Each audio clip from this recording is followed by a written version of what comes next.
more definite language than what I have just done. It needs, of course, some pondering on.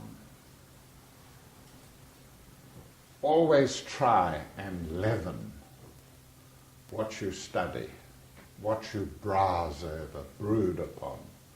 Always try and leaven it with the beauty of things like poetry and myths and legends, because that is Kundalini. That will help your Kundalini rise safely, successfully.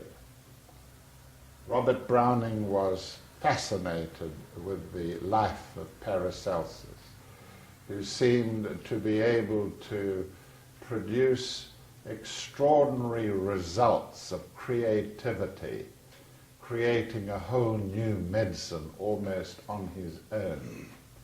Was fascinated by the extraordinary powers and how Paracelsus proclaimed always that it was not he, it was the God, the fire god within him that was doing it. And this lovely poem, I'm going to break it as I go along, is from Robert Browning's Paracelsus. Thus God, fire if you like, God dwells in all, from life's minute beginnings up at last to man, the consummation of this scheme of being, the completion of the sphere of life, whose attributes had here and there been scattered over the visible world before, asking to be combined, dim fragments meant to be united into some wondrous whole, imperfect qualities throughout creation, suggesting some one creature yet to make, some point where all these scattered rays should meet, convergent in the faculties of man. Beautiful summation by a Westerner, mark you, of this process of these fires trying to help man to be eligible for the highest emissions of Kundalini, as I have just described. Robert Browning's Paracelsus. And then he talks about, of course, the hope that Kundalini might spread itself throughout the whole globe, and that all mankind may be filled with this creative power, and a new type of Superman come into being, which is exactly what we talk about in esoteric science. When I go around the world and people say, I meet old cobbers from the war, people who haven't seen me for 20, 30 years, yeah, what's it all about? And I say, it's quite simple. I believe in immortality. That's why I'm here. I'm trying to convince people that they are immortal and that they can be aware of their immortality and have the fruits of knowing that you are immortal. Well, Browning, of course, had this tremendous capacity as he was nearing perfection himself to describe what man would be like. So in man's self arises august anticipations, symbols, types of a dim splendor ever on before in that eternal circle of life. For men begin to pass their nature's bounds, and they find new hopes and cares which fast supplant their proper joys and griefs. They outgrow all the narrow creeds of right and wrong, which fade before the unmeasured thirst for good, while peace rises within them ever more and more. Such men are even now upon the earth, serene amid the half-formed creatures round. That particular piece of Paracelsus has, of course, stirred many of us in our own ashramic groups. So what is the aim of it all? We can only describe that aim in terms of our own civilization, our own culture, here and now, today, in the West. And the easiest way to describe it is that there are natural forces, as Browning said. Natural forces trying to draw all the bits and pieces of our nature together to refashion it and draw them better together in an ultimate synthesis. And we call that, of course, by the words of my old mentor, who was Robert Assagioli, in psychosynthesis. And psychosynthesis lacked one thing, something that could not be explained. You know what psychosynthesis is?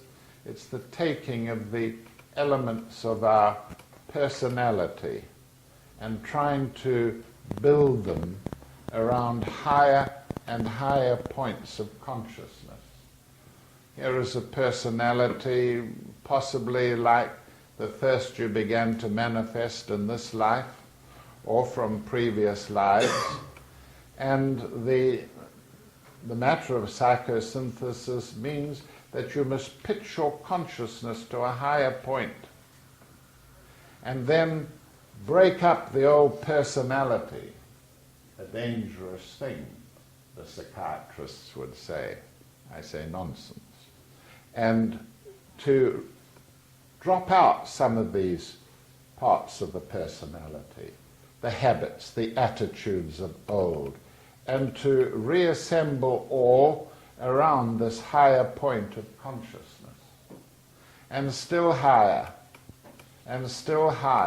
so that eventually we have a personality that is regular, stable, creative, ready for divine from the higher self, there's a higher self, divine or higher self intervention. And we say here now that this process of releasing planetary Kundalini can assist. It is an immense target, of course, that we are reaching for. Today we talk about meditation.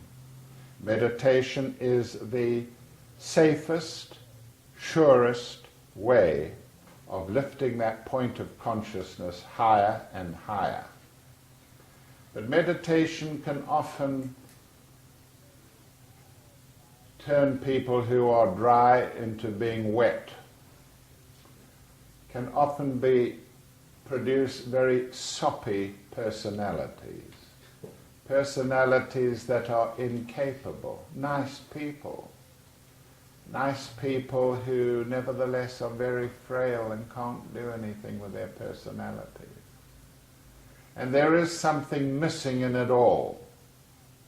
And it is my contention here that we rightly give a lot of attention to the subject of meditation, but we should also be consolidating the personality for psychosynthesis so that meditation can be more effective.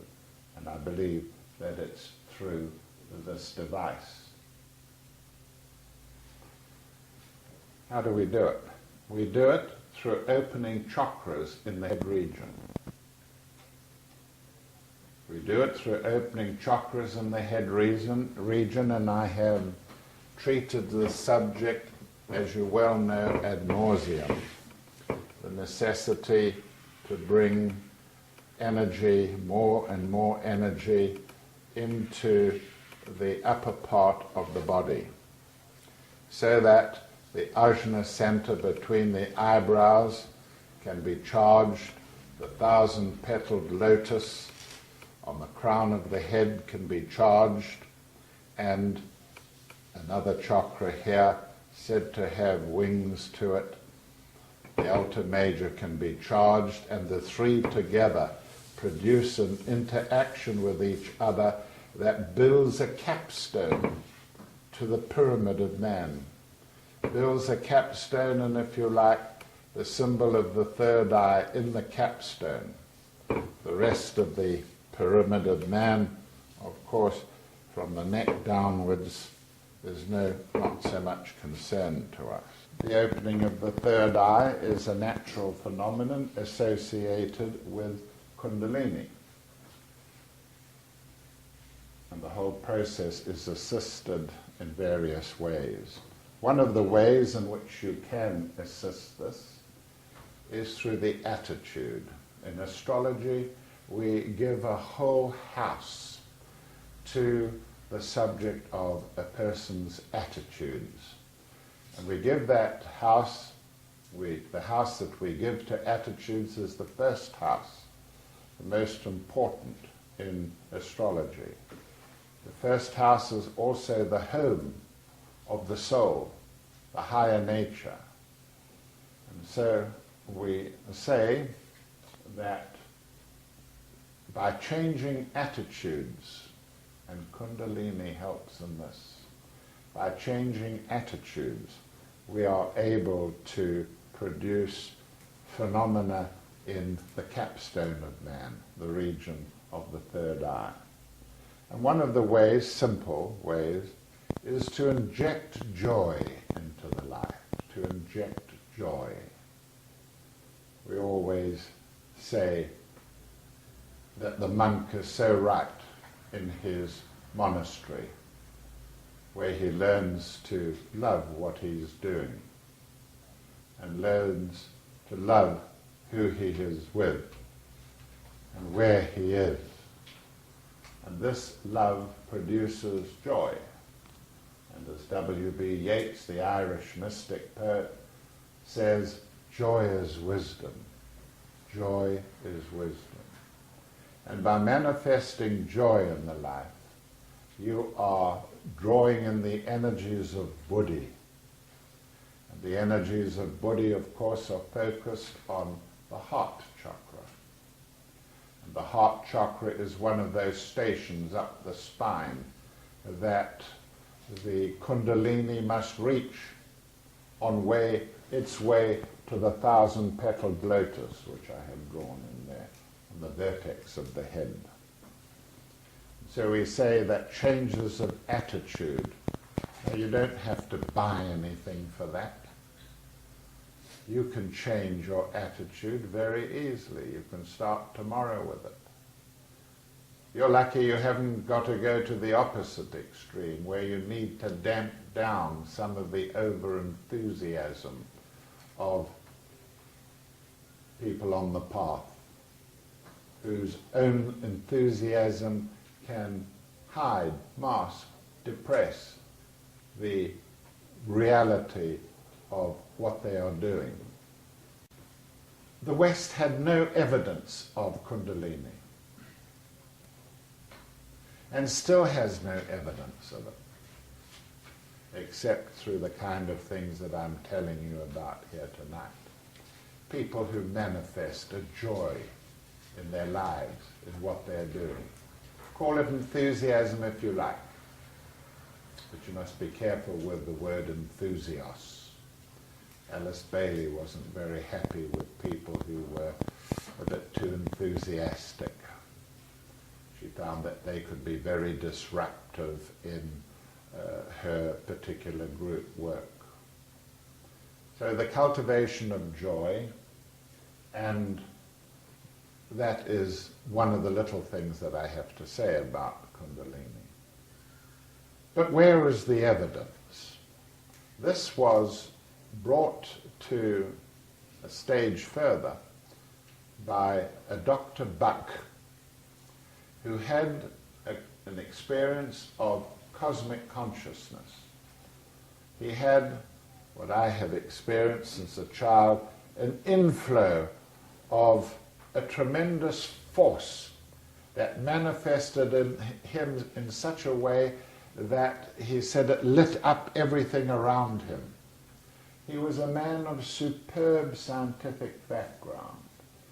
In 1876, Richard Buck, MD, superintendent of a provincial asylum for the insane in Hamilton, Ontario, became professor of mental and nervous diseases at Western University, then president of the psychological section of the British Medical Association, and in 1890 president of the American Medico-Psychological, and so on and so on and so on. He was an incredibly accomplished academic. He said this. He said he and two friends had spent the evening reading Wordsworth, Shelley, Keats, and Browning, and especially, he said, Walt Whitman. They parted at midnight, and he had a long drive in a hansom cab, and his mind was deeply under the influence of the ideas and images and emotions called up by the reading and talk of the evening. He was calm and peaceful when he arrived home. There, this experience happened. All at once, without warning of any kind, he found himself wrapped around, as it were, by a flame-coloured cloud. For an instant he thought of fire, some sudden conflagration in the great city perhaps. The next instant he knew that the light was within himself. Directly after, there came upon him a sense of exaltation, of immense joyousness, accompanied or immediately followed by an intellectual illumination quite impossible to describe. Into his brain streamed one momentary lightning flash of the Brahmanic splendor, which ever since lightened his life. Upon his heart fell one drop of Brahma bliss, he said, leaving thenceforward for always an aftertaste of heaven. And goes on. Now, Buck's experience was instantaneous, but it transformed him permanently for the rest of his life. He did what I did. I looked around me after my fire experiences and said, I can't talk about these unless there are others that have had the experience, and I searched desperately to find who they were. Dr. Buck did the same. He looked around and he, in his book, quotes many examples of those who he believed had the same kind of experience. Some of them we know well. He talks of Moses and the burning bush from which God spoke to him. Here was this bush shaped like an aura, and it was all fire, with fire coming out of it, and from the midst of the bush there came words that he believed were from God himself, and they told him what to do with his tribe of Israel. And the fire, he said, of the bush reflected onto his face and onto his body with such intensity that when he came down from the mountain, he was still glowing from it all, and people remarked at it. Then there was Isaiah. He had a vision of God. Let me read it to you. In the year that King Uzziah died, I saw the Lord sitting upon a throne, high and lifted up, and his train filled the whole temple. Above him stood the seraphims. Each one had 6 wings. With twain he covered his face. With twain he covered his feet. With twain he did fly. And one cried unto another and said, Holy, holy, holy is the Lord of hosts. The whole earth is full of his glory. And the foundations of the threshold were moved at the voice of him that cried. And the houses were filled with smoke. Then said I, Woe is me, for I am undone, because I am a man of unclean lips. For mine eyes have seen the King, the Lord of hosts. Then flew one of the seraphims into me, having a live coal in his hand, which he had taken with tongs from off the altar. And he touched my mouth with it, and said, Lo, this hath touched thy lips, and thine iniquity is taken away, and thy sin is purged. And I heard the voice of the Lord saying, Whom shall I send? Who will go for us? Then I said, Here am I. Send me. The other names I will read to you later. We're going to have a break now. Dr. Buck, his book Cosmic Consciousness, He said what he believed was signs of this experience are in the lives of St. Paul, of Muhammad, of Dante Alighieri, of Francis Bacon, William Blake, Jacob Boehme, Balzac, Roger Bacon, Spinoza, Tennyson, Thoreau, and several MDs that he knew personally. He also talked about a man called Pascal, Blaise Pascal. Extraordinary person. He was a scientist, brilliant mathematician. He had made his name in French literature, and the same thing happened to him as happened to Swedenborg. In the midst of his work, orthodox work, which had brought him some fame, he stopped it all. Something had happened to him. And what had happened was he had a fire experience, completely unanticipated, and it changed the way he looked at everything. Let me see if I can find it here. Pascal was also a scientist of note, yet never placed reason above his deepest spiritual convictions. His experiences during a state of withdrawal from the world included the phenomenon of fire. In growth towards rapid spiritual illumination, very, very rarely a savant who usually identifies himself with a Christ force experiences traumatizing and elevated incursions of spiritual fire, which acts as an alchemizing agent on the alchemist himself. A surprised Pascal experienced fire only a few times. It served to impress him that the way of the soul was the only way. He recorded fire experiences in his spiritual diary, and when he died it was found that he had clutched a page concerning a fire experience that he had written about and had placed it close to his heart. It was found on him when they discovered he was dead. He made it clear that despite his capture of both the scientific and literary worlds, he still preferred what his soul had to offer. Then there are those who believe that immortality can be achieved in some degree through procreation and the living on one's own genes and chromosomes in a species. Let me now read to you his experience. Translated into the English. It happened in 1654 on Monday the 23rd of November, the day of St. Clement, Pope and Martyr. From about 10:30 in the evening until about 12:30 midnight, fire.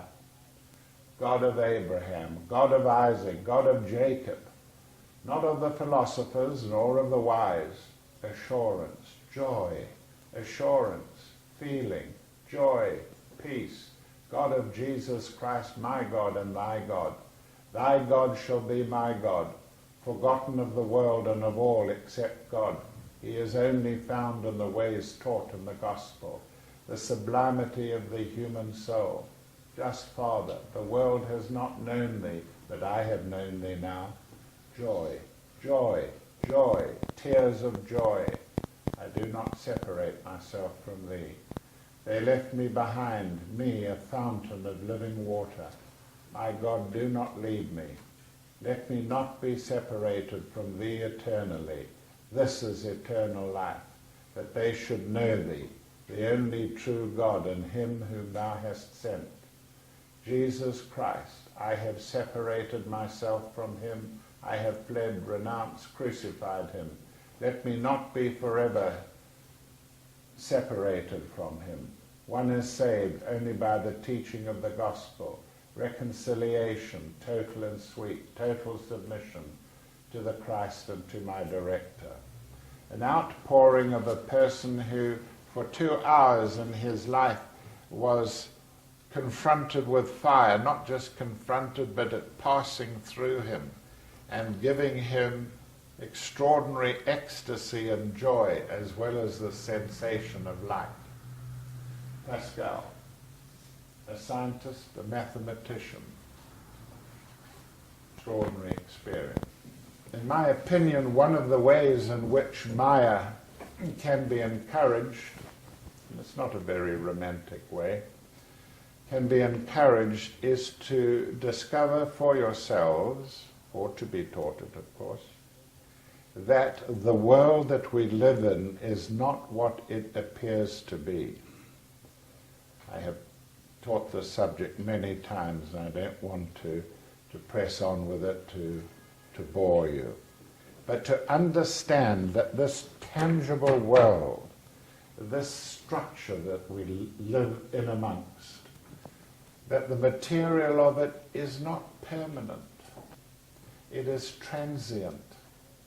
And although when we touch it we say it feels so solid, and it is smooth, and it is shiny, and it is cool, all these things are coming to us through our senses. But the truth is, ladies and gentlemen, that matter is not solid.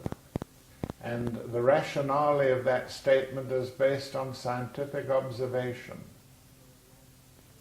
When you run your finger along a smooth walnut surface of a table, it tells you all those things. Soft, smooth, whatever. But the truth is, when you start to look into the nature of the wood and the molecules that make up the nature of that wood, the molecules are bouncing around against each other. And it varies according to the temperature of the object. So here you are. Here you are with your finger. There it is there. Not a bad finger, really. You're running it along the surface of some object.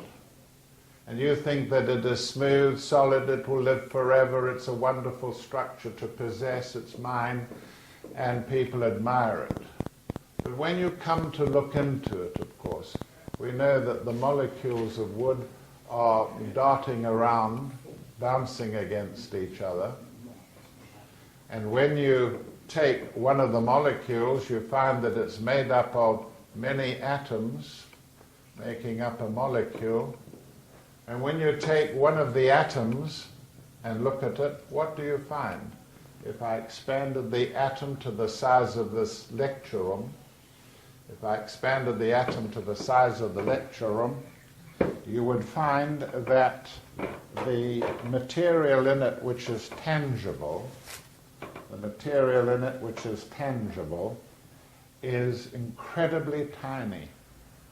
The whole space could be a town hall of space, depending on the nature of the atom. In that whole town hall of space, the nucleus of that atom might not be any bigger than that. And the electrons which move around it no bigger than that. And the rest of the atom is empty. The rest of the atom is empty. This is the solid structure, the material form that people build up their lives on. And if you go and take the nucleus of the atom and you expand that immensely, perhaps the same size again, you find that the nucleus is empty, that there are a few electrical charges moving around. And the nucleus of the atom is just as empty as the atom itself. Now that's scientific fact. There's no argument about it. It is our senses, the sense of touch, that conveys to our computer brain certain information. The sense of touch and taste and smell and sight and hearing. These are the five senses that convey knowledge of the material world, and the knowledge that they convey doesn't say, hey, You're in touch with an object that is very empty, that is changing the information is almost a string of lies, as it were. And what is more, when whatever you're looking at penetrates to the back of the eye, where chemical changes are affected by the input of light, the information that is carried to the brain, actually to the occipital lobe of the brain, the information is just in terms of oscillations, energy waves, if you like, whatever you like to call it, electrical information. You don't see the table. You don't touch the table. What you are doing is using the senses to apprehend it, and the senses convey through the various lines of force that I've suggested here, impressions to the brain. And the brain decides, as a computer, what it is in touch with. And that's what people are enamored with, the material world. Not just one car, two cars, one for the wife because she's got to take the kids to school. Not one house, two houses, one in the country. And so on and so on and so on. And in some parts of the world, this is an obsession. And of course we think immediately of Hollywood. An obsession with form and the romantic spectacle of it.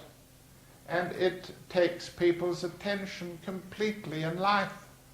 And if your attention is taken completely in life by something else, then to look into the world of the esoteric, where permanence exists forever, where your higher self is immortal, this you can't apprehend because all your attention is going out to form. And the inner worlds are ignored. The ancients knew this and they called it Maya. Maya, illusion, the grand illusion of the world that people think is so real and is going to last forever, when it could be taken away from you tomorrow morning in an accident, or next week or next year, but it will be taken away from you sooner or later.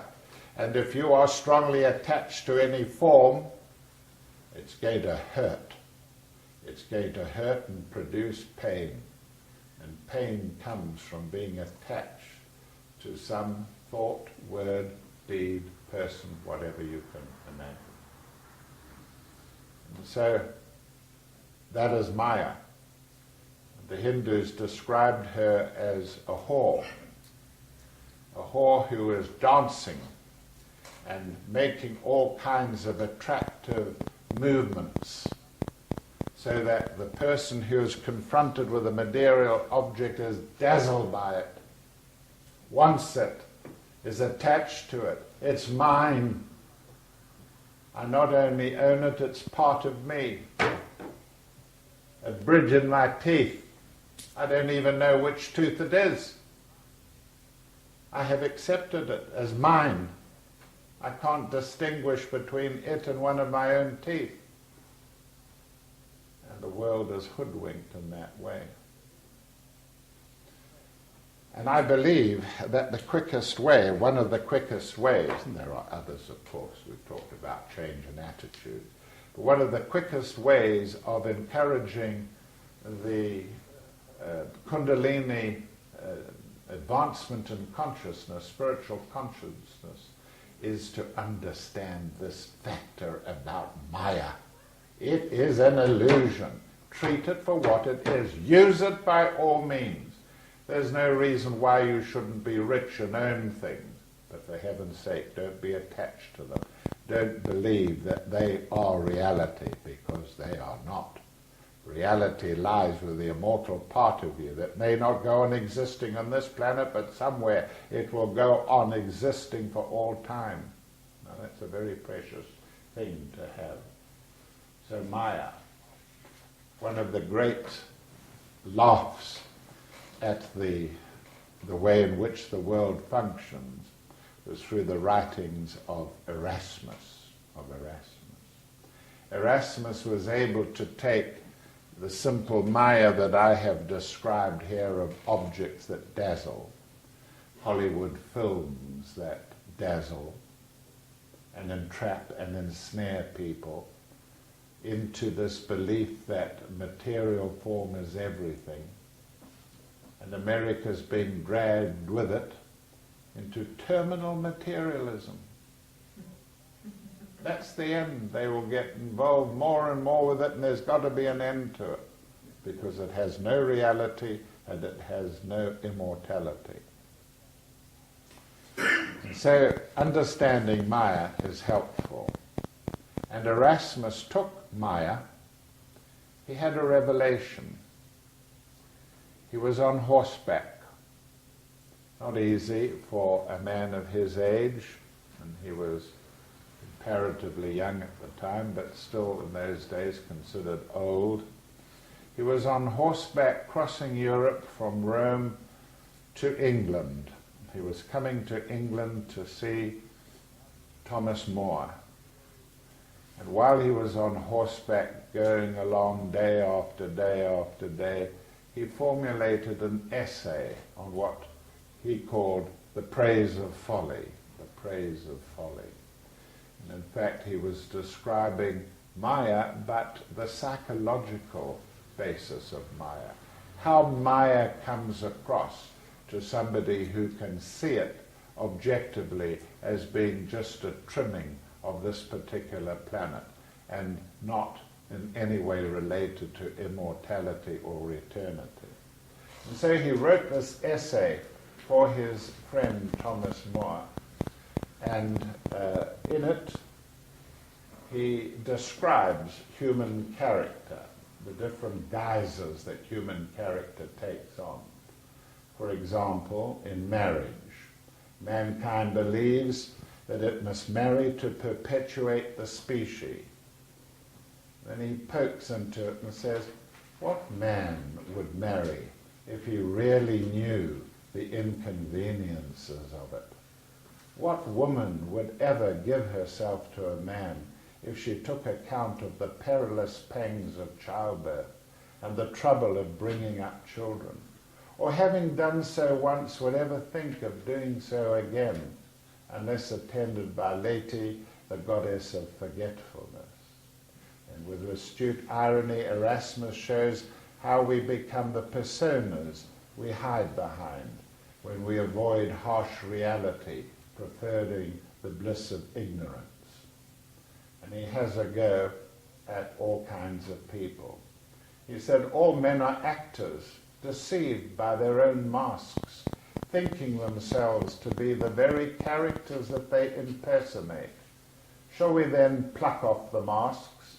Nay, rather let men play their parts, and happier perchance are we too if we perceive their masks.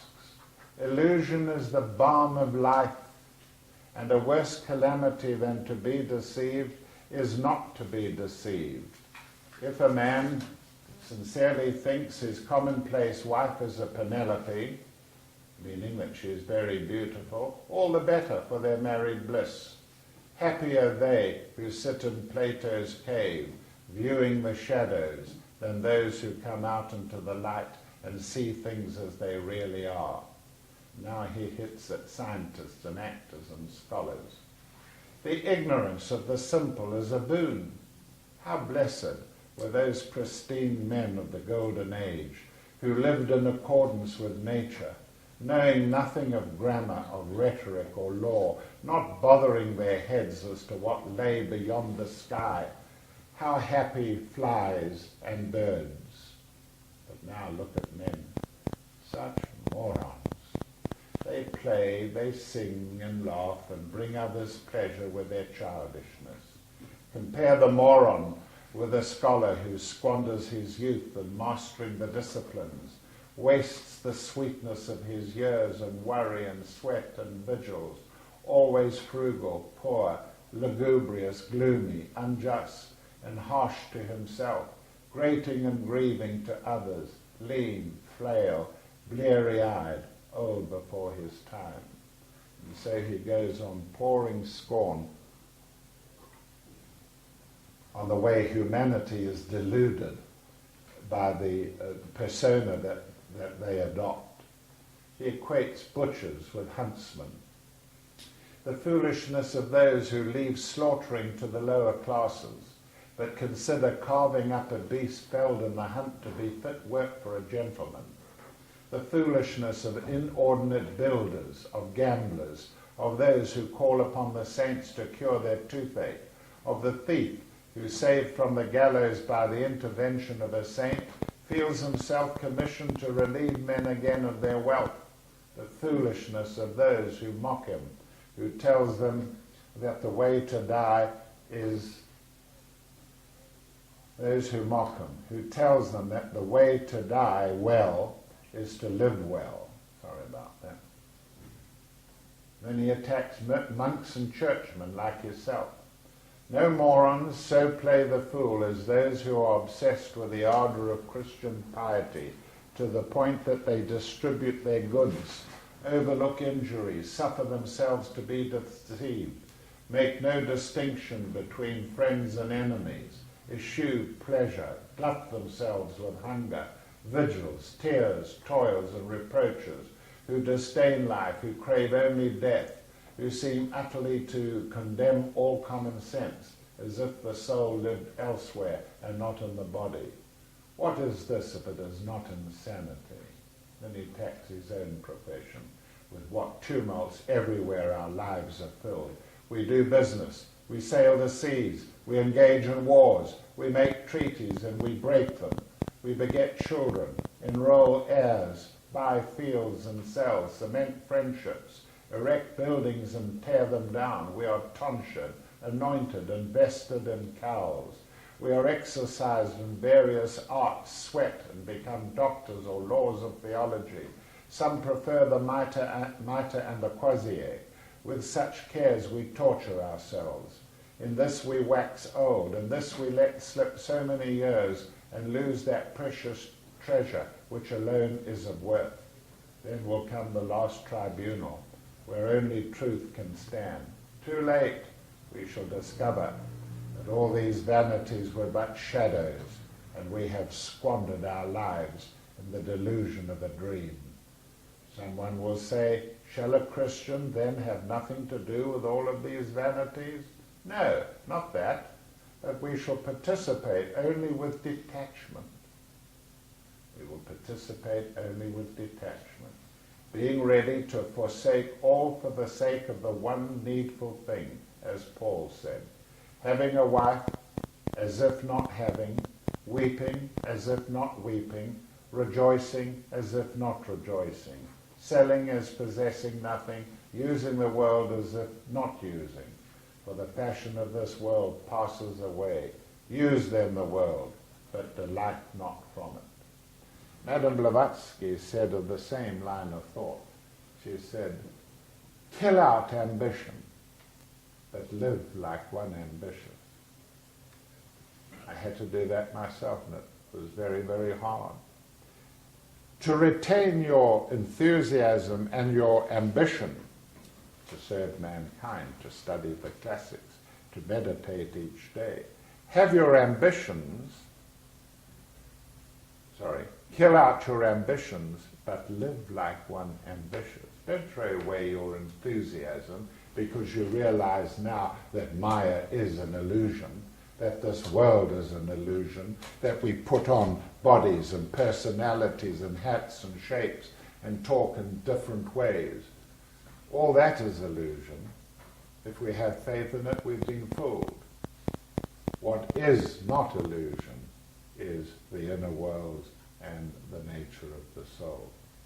So my words there then point to the necessity not to be carried along, rolled around an earth's diurnal frame, believing that this world is the reality.